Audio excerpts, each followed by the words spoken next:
মৃত্যুতে আমার কোনো ভয় নাই, কিন্তু আমার এত দ্রুত মরার কোনো তাড়া নেই।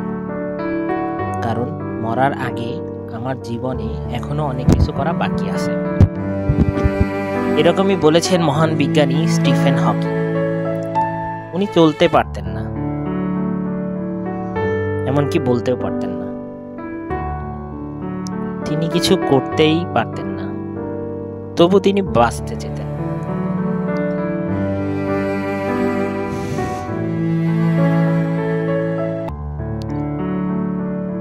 স্টিফেনের জন্ম হয় ৮ জানুয়ারি ১৯৪২ সালে ইংল্যান্ডের অক্সফোর্ড শহরে।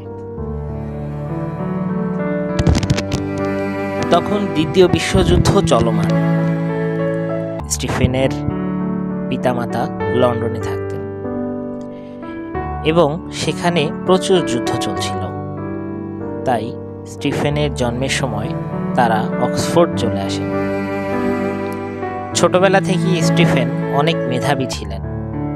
স্টিফেন বলতেন, মৃত্যু তো নিশ্চিত, কিন্তু জন্ম ও মৃত্যুর মাঝখানে সময়টি আমাদের। এটা আমরাই ঠিক করব যে এই সময়টিতে আমরা কিভাবে কাটাতে চাই। স্টিফেনের পিতা ডক্টর এবং মা গৃহিণী ছিলেন। স্টিফেনের বুদ্ধির পরিচয় এভাবে পাওয়া যায় যে ছোটবেলায় লোকেরা তাকে আইনস্টাইন বলে ডাকত। তিনি পুরনো ইলেকট্রনিক উপকরণ দিয়ে একটি কম্পিউটার বানিয়ে ফেলেছিলেন। মাত্র ১৭ বছর বয়সে তিনি অক্সফোর্ড ইউনিভার্সিটিতে প্রবেশ করেন। অক্সফোর্ডে পড়ার কারণে তার ওই সময়ের কলা কৌশলে ব্যাঘাত ঘটেছিল। একবার স্টিফেন যখন ছুটিতে বাড়িতে এসেছিলেন, তখন সিঁড়ি থেকে মাথা ঘুরে হঠাৎই পড়ে যান। প্রথমে এই ঘটনা তেমন কেউই বিচলিত হয়নি, কিন্তু এই ঘটনাটি যখন বারবার ঘটতে লাগলো এবং এর সাথে আরো কিছু উপসর্গ দেখা দিল, তখন তিনি মেডিকেল চেক আপ করার জন্য ডক্টরের কাছে যান এবং বুঝতে পারেন তার কখনো না সারার মতন একটি ব্যাধি হয়েছে। ব্যাধিটির নাম ছিল নিউরোমোটর ডিজিজ।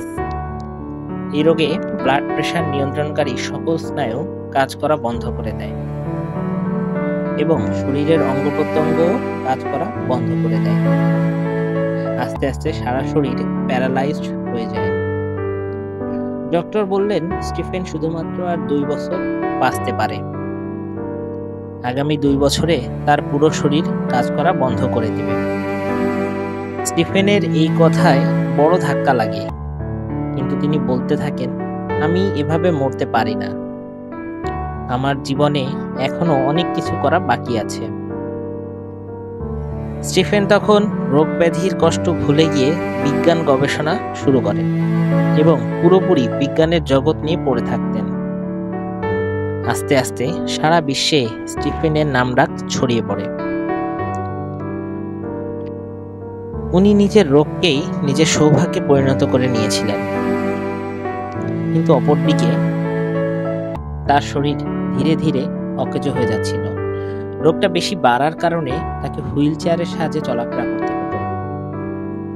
তার এই চেয়ারটি একটি কম্পিউটারের সাথে জোড়ানো ছিল, যা তার মাথা, হাত এবং চোখ রিড করে তিনি কি বলতে চাইছেন তা কম্পিউটার স্ক্রিনে চলে আসত। ধীরে ধীরে অবশেষে স্টিফেনের সারা শরীর কাজ করা বন্ধ করে দেয়। রোগটি শুধু স্টিফেনকে শারীরিকভাবে অকেজো করেছিল, মানসিকভাবে অকেজো করতে পারেনি। এরপরে পৃথিবী শুধু তাকিয়ে দেখেছে যে স্টিফেন কিভাবে মৃত্যুকে মেরে চলেছে। তিনি ব্ল্যাক হোলের সাথে পৃথিবীকে পরিচয় করিয়ে দেন।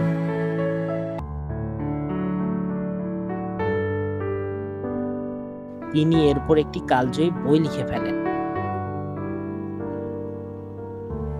বইটির নাম a brief history of time.